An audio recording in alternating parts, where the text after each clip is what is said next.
Zweschi, and I'm this week's studio visit artist for I Like Your Work.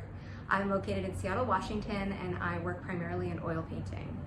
So I'll tell you a little bit about myself. I'm a professor at Cornish College of the Arts, and where I teach drawing and painting and color theory.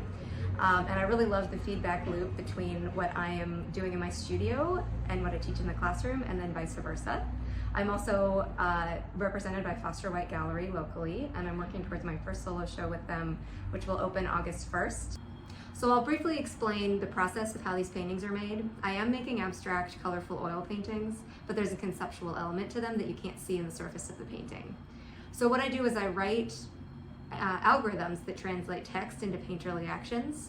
So I'll take the different elements of the text, which would be the different letters, whether or not something's a consonant or a vowel, how many letters are in each word, how many words are in each sentence, punctuation marks, things like that. And I associate them through if-then statements with these different aspects of the visual language that I've created in these abstract oil paintings. And so in that way, the algorithm can basically make the painting for me, although I am writing what the algorithm does. So I can have some control over wanting the colors to change in a certain direction, or making certain colors rare or different kinds of contrast rare, and so that then when I encounter those rare elements of the text, I know that they'll only occur every once in a while, but I can't decide when or where. And I allow the algorithm to just fill up the whole surface of the painting, that then I can go back in and adjust later if I want to. So I'll show you a bit around my studio, which has this big open room before I get to the area that I paint. And it has this big table, which has been crucial to help me have a surface to build my stretchers on. And I'm actually about to start some stretchers today, as I'm gonna be working on a big commission. And then the place that I paint is through here.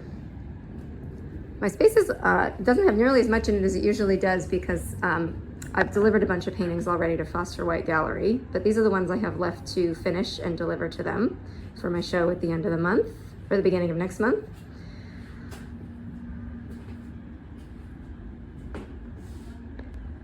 And my studio is located in a really industrial area in Seattle, where we are above a metal recycling company. So if you hear any banging around, that's where that's coming from. So I'll show you a little bit about what's on this wall here. Color theory is a big part of my practice, and so I make a bunch of these color charts. So these are the old ones I used to make when I was working through just what a combination of 3 colors would do with each other. And then I started moving to this kind of building of colors. So what I'll do here is I'll figure out not just which pigments are going to be included, but also what ratios they're going to be involved in. So there's always some sort of gradient that occurs from the top to the bottom, or from side to side.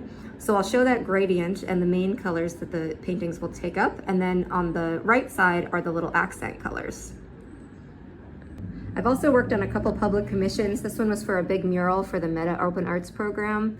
And this is before I was familiar with technology, and I was forming these images by putting together collaged, physical cut-up photos of my paintings that have been somewhat digitally manipulated to get the right colors. And then I recently just finished one where I built it in Procreate, and I could actually draw digitally, and then I had to print it out so that I could see what it would look like at a larger scale off of an iPad. So I'll explain my process a little bit. All of these paintings start with figurative drawings underneath them. I don't have any to show you right now. I don't have any that are in progress, because I'm in this process of finishing everything right now. But the figurative drawing just comes from another figure painting that I think has a lot of really interesting shapes in it. I used to use my own images because I have a background in figure painting, but since I changed them so much, it seems like a good idea to start with somebody else's masterful image that I can pull the shapes from. So I'll draw that underneath, and then I actually write an algorithm that translates text into painterly actions. And then the drawing underneath gives the algorithm something organic to react to. So I'll pick a starting point. And so in this case, this painting is moving from the bottom up to the top.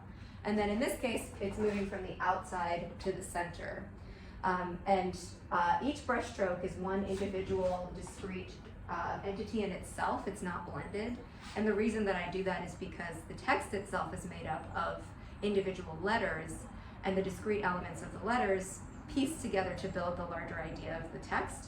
And then the painting is doing the same thing. So the brushstrokes are staying separated, although they're building on each other to create a larger image.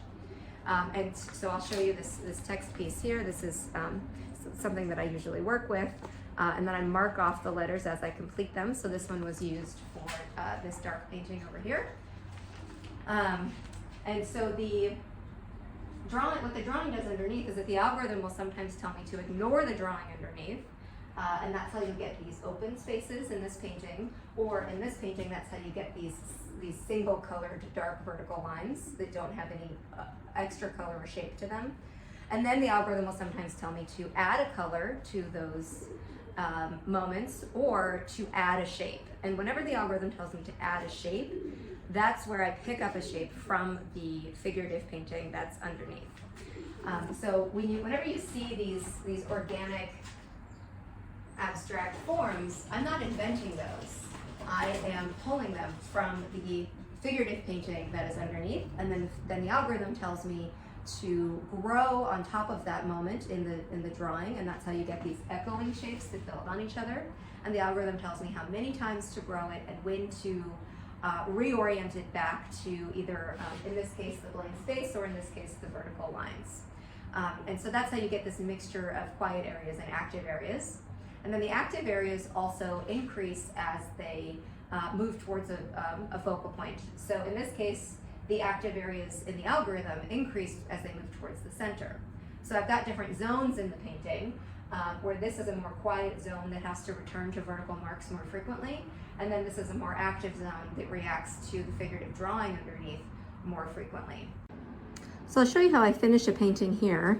After the algorithm has had a chance to get through the whole surface, I'll go back and kind of push and pull different areas of contrast. So my palette, which is normally very systematized to align with the algorithm, at the end of the painting is more filled with a bunch of these little subtle variations of colors, until I can find one that I feel like is just right to contribute to the whole of the painting.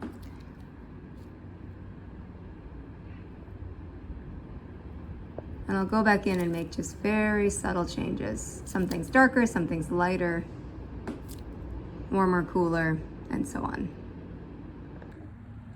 Thank you so much for touring my studio with I Like Your Work.